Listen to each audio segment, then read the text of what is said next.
J'ai discuté récemment avec une personne qui a été impliquée dans un gros accident d'automobile. Appelons-le Gérard.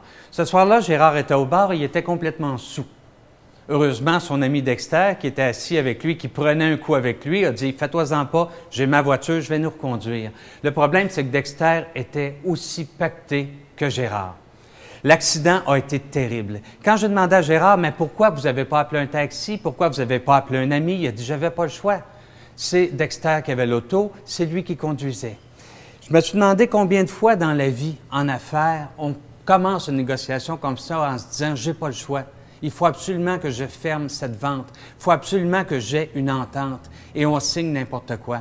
On devrait aborder toute négociation en se demandant et en décidant à l'avance à quelles conditions minimales on va dire oui et à quelles conditions on va décider de mettre fin à la négociation, de déclarer l'impasse. Aujourd'hui, Gérard est en chaise roulante. Il a pensé qu'il n'avait pas le choix, mais il l'avait. Il pouvait appeler un taxi. Il pouvait recourir à un autre ami. En affaires, quand on signe une entente qui nous est dangereuse à moyen terme, on risque de se retrouver en difficulté financière.